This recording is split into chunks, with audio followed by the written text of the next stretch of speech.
Sorry, teacher. Okay. Alright. Good morning, everyone. My name is Gokturk. You guys can call me Turk for short. So, today's lesson is about a very interesting topic. I love this topic and I am really excited to teach you guys it. So, today's topic is knots. So, knots are a really important skill to learn in sailing, and in fact, you can use it outside of sailing. So, it's a win-win situation. So, knot time. There are thousands of knots. But really what I'm going to be teaching you guys is three main knots. That is the 8 knot, the reef knot, and the bowline. Now, knots may seem hard at the beginning, and I remember the first time I was doing knots. So it's really important to just take it slowly, and you'll get better and better. Like eventually you'll be able to do it with your eyes closed. Like, that's awesome, isn't it? Yeah, it is. Yeah, sounds a lot like. Joshua, can you please close your phone? Thank you, Josh. So, So the first knot that I'm going to start with is probably the easiest one out of these three knots, and that is the 8 knot. Alright guys, so before we start tying the 8 knot, I'm going to just give you an objective of what today's lesson's main focus is. So first we're going to learn to identify the three main knots, as I mentioned earlier. We're going to learn how to tie these knots, we're going to learn the purpose of these knots, and we're going to learn the common applications that we can use on our boats. For example, how can we use an 8 knot or a reef knot or the bowline on the boats? So that's what we're going to really try to focus on, and that's what we're going to try to learn today. Okay? Yeah. Yay. So, the 8 knot. So, this is an image of the 8 knot, everyone. Why is it called the 8 knot? Good question, Josh. How about let's let our other two partners, or sailors in learning, explain why it may be called an 8 knot. Because it looks like an 8.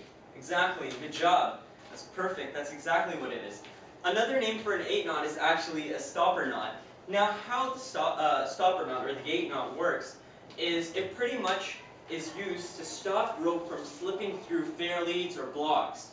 So if you don't want your rope flying away and dangling in the sky, you want to put an 8 knot on the end of it to stop it from moving. So what are some common applications where we can use the 8 knot? You could use the 8 knot so your jib won't fly away. Perfect, that's exactly what it's for. And you can also use it on your main sheets to stop the main sheet from going out of the main sheet block, and thus you'll still have control over your boom. So, now that I talked to you guys about the common applications, how we use the 8 knot, I'm going to show you guys how to actually make the 8 knot. So I'm going to demonstrate to you guys how to make the 8 knot. Now Fritz, can you pass me the rope over there? Sure. Okay, so the 8 knot, like I said, is probably the easiest one out of these three knots, and it's made with a really simple principle. So first you have your rabbit hole, okay? Let's say that's the rabbit hole, right? Okay. So, and this is your rabbit, and this is your tree trunk. Sure. Does everyone understand? Yes. Okay, so your rabbit goes around the tree and back through the hole. And then eventually, look, doesn't that look like an 8 to you guys? Yeah. That's pretty cool. So, Sure. I'm going to give you guys each one end. You guys can do that. And Anthony, I actually can give you this one. Use that. So, no, Fritz. No other knots, please. Just the 8 knot.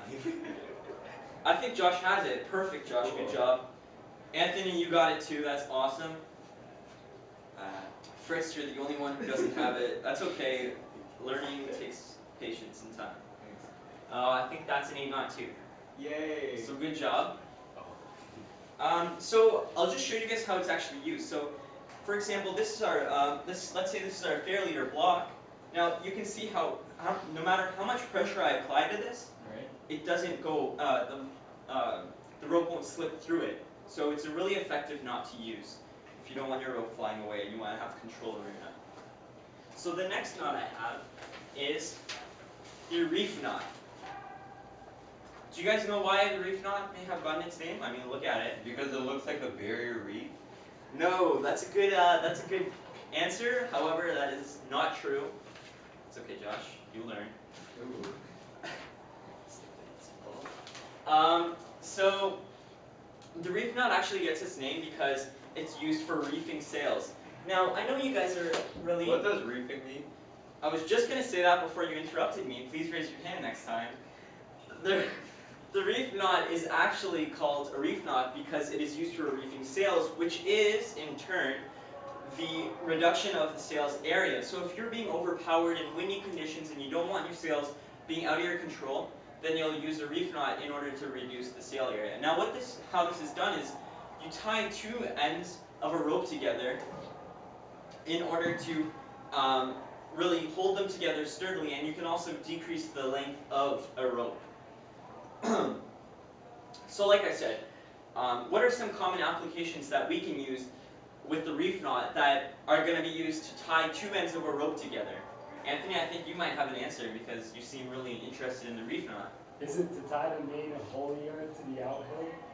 Out hull? Yeah. Yeah, that's okay. And yeah, that's exactly what it's for, actually. So, you know how we don't want our booms touching the bottom of our boats and we want to keep it in the air? What we do is we tie the main halyard to the out hull of the boom, and we hoist the halyard. And the reef knot, pretty much what it does is it creates a continuous rope from the top of the main to the mast to the boom, so that it's a really easy way of keeping your boom up the ground. So the reef knot's really easy. The way I learned the reef knot is right over left, Josh, right over left, left over and under, right over left, right over and under. And you just pull it, and that's what it looks like. That's the reef knot. So it's pretty nifty. So I'm just going to give you guys a try and show you how to do it. Fritz, you can try after. Sure. Once Josh gets the hang of it. Right over under. Right over left. Right under. Look, just start from the beginning. Right over left, left over and under, right over left, right over and under. So why don't you give it a try again? Is that it? That's it. Good job. Okay. Look at your rope while you're doing it. I mean, see, this is a common mistake, is when you go right over left, left over and under, right over left, left over and under, okay? You want to do that twice. You want to do the opposites. Try that again. I think Fritz wants to try right now. No. We have to make sure everyone here learns this, because this is really important knot to learn. In fact, if you don't learn how to do this knot, then your main halyard can get skied. It can fly in the air, and then we have to capsize your boat on land. You guys all know what capsizing is, right? That will happen to Tepe. Yes. That'll happen. Okay, so right over left, left over and under, right? Look, it looks like that, like pretzel. Right over left, right over and under. So let me see you do it right this time, so we can give Fritz a crack at it.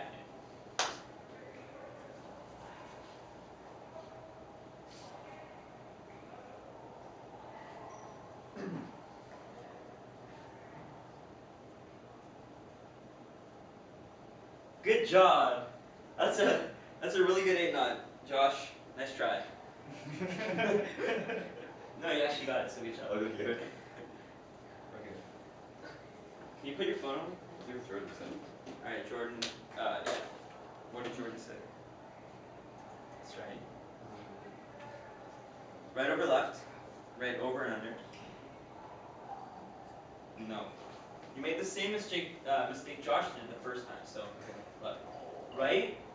Don't worry, guys. Be patient because it doesn't come with the first try. Right. Anthony got it with the first try, but I mean, you guys can too after.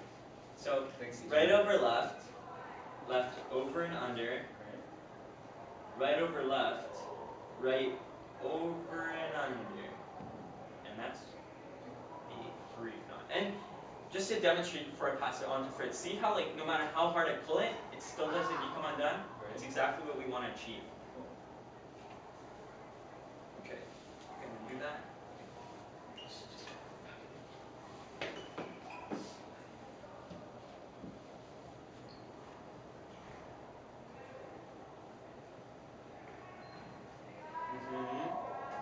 Almost got there. Yay! Everyone give a round of applause for Fritz. Come on, man. Nice.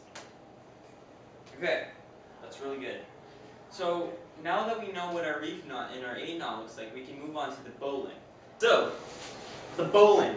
Now the bowline is probably the hardest one of these knots, but like I said, once you get the hang of it, it'll be really easy to learn. Now, the bowline is usually used to create a loop at the end of a piece of rope. So if you want to tie something to a piece of rope, you usually use a bowline to secure it. So a bowline is also called a holder knot, because it holds a piece of rope to an object that you desire.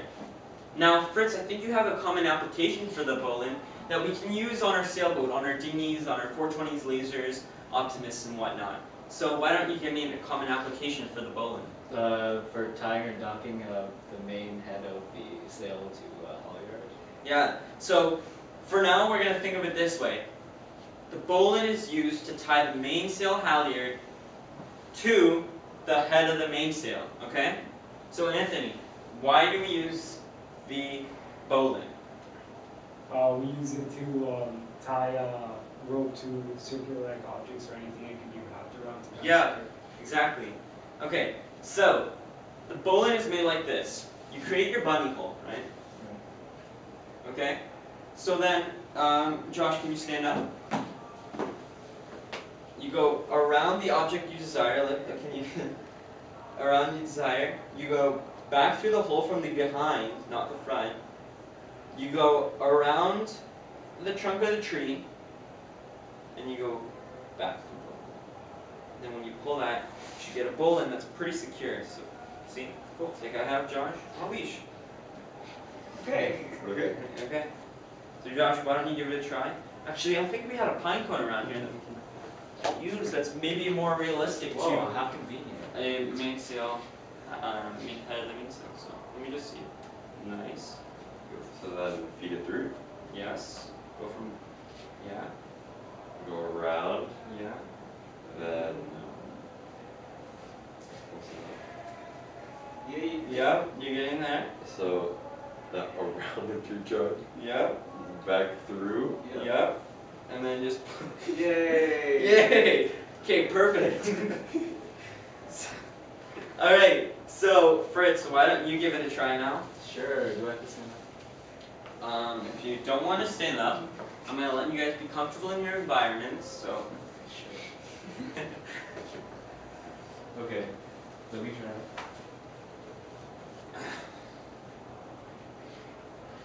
Try the tire around.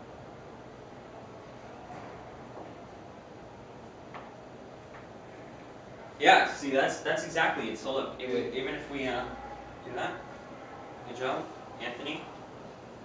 Can you undo Fritz's knot and then do it yourself? So knot tying is, like I said, well, Anthony, so it's a really important skill to learn, and it's a lot of fun. Am I right? Yeah, it's a lot of fun. Yeah. Ha ha ha. Yeah, exactly. It's a lot of fun, and we can use it anywhere. We know our common application, so we won't. Perfect. Yay. It's exactly how it is. So look, even if I try to dangle it, it's still sturdy and strong. Okay. So that's knot tying. There are 3 main knots. Josh, what's the first knot we learned? The 8 knot. What's the second knot? Reef knot. What's the third knot? Bowline. Perfect. What's the application for the 8 knot? Fritz. The 8 knot allows you to tie stuff. No, you're close. Josh, help him out. It allows you so your jib sheet won't fly away. Yeah, Oh. yeah. That's how we can use it on the boats. So pretty much what it is, it's a stopper knot. It stops rope from slipping through blocks or fairleads. Anthony, the reef knot. Can I get an answer from you? Where do we use the reef knot? Or what? Okay, I'll help you out a little bit if you forgot. What does the reef knot do? 2 different ropes. Josh, For help. 1 knot. Yes, so it It puts. makes a big circle. Well, in other terms, yeah, it ties 2 pieces of rope together to create a really strong, continuous rope. So where can we use it? If you guys don't remember, I can help you out. So where we can use this on our dinghies is to tie the mainsail halyard to the outhaul of the boom to raise the boom off the bottom of the boat and onto and into the air. That's the main reason for the reef knot. in our applications in CanSail 1 and 2. Fritz, the bowline. What is the bowline's purpose, and what are applications on the boats that we can use them for? The purpose is to tie something to something that can be wrapped around. Yeah, so tie the rope to to an object that you want, or around an object that you want, and what are common applications that we can use for it? Tying the mainsail head to the halyard. To the mainsail halyard. Perfect. So that pretty much wraps up our lesson. We learned how to tie 3 main knots, we learned their purposes, and we learned the common applications for them. So awesome, let's go sailing, let's have some fun. Yay! Yeah. God, that was